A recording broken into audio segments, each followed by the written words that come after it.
The broken ones. Recently, I began working with kids by helping to coach a high school football team.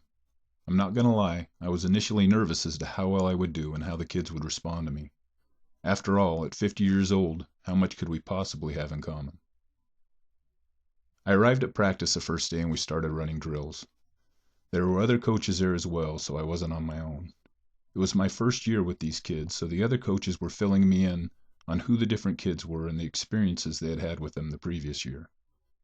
They were a great group of kids, and as I shuffled my feet in the fresh-cut grass, I found myself thoroughly enjoying the experience. It had been a long time since I had stepped back onto a football field, and it was obvious the game had evolved. Things were now much more in-depth, with the various drills and techniques, but other things were still the same. The kids were still the same. As we coached the kids and spoke with them, I felt as though I was part of a greater plan. This was more than football. This was an extension of life. As I felt the warmth of the sun through my t-shirt, I became part of the experience. As I watched these young men running on the field, I was taken back to the days when I ran on this same field myself. I remembered the feeling of excitement that came with each new season, a time for young men to compete with one another and explore their potential. Feeling of exhilaration as my body became stronger through the process of work. The apprehension of what the new season would bring. But more than all of that, I felt something stronger. I remembered as a young man how I wanted to prove myself to the men who were there to teach me. The men who unknowingly were taking the place of a father I never really had. The feeling of having a father figure who would push me to be the best I could be. The feeling of acceptance from men who were filling a void in my life.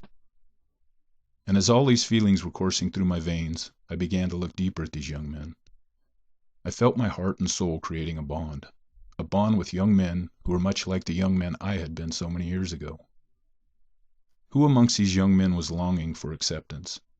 Who amongst these young men were here in hopes of finding someone to fill a void in their lives? Who amongst these young men were harboring feelings of abandonment and rejection from a father that was never really there for them? Who amongst these young men was me?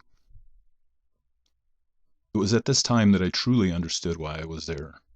I realized this really wasn't about football. This was about building trust among these young men. This was about opening up, exposing my life, and sharing my experiences. This was about being transparent and allowing these young men a place where they could open up.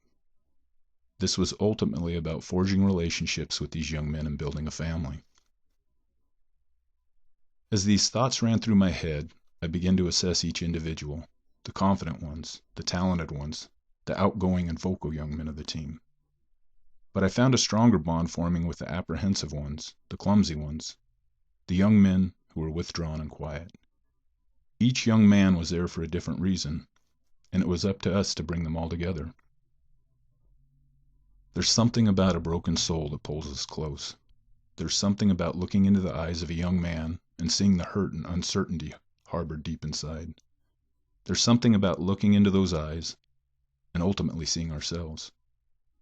It dawned on me, I was drawn to the broken ones because I had been that broken one so many years ago.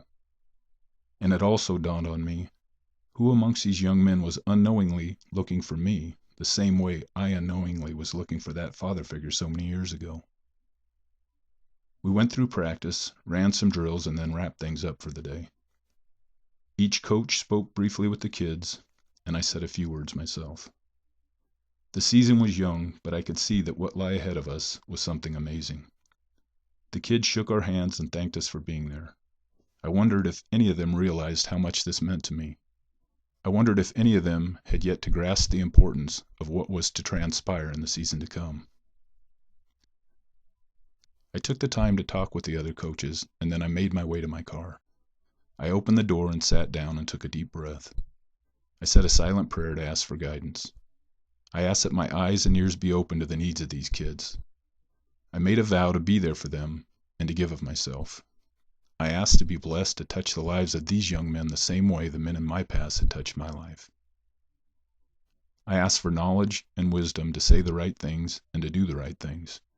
I asked to be given the gift of compassion and understanding, coupled with the ability to be the man He ultimately wanted me to be. And as I drove home, I thought of that broken young man so many years ago. That broken young man who had found strength and confidence in the words and actions of the men who had helped to mend my broken spirit. And I braced myself for the season that was before us. A season of football games and relationships that would ultimately be a service to the broken ones.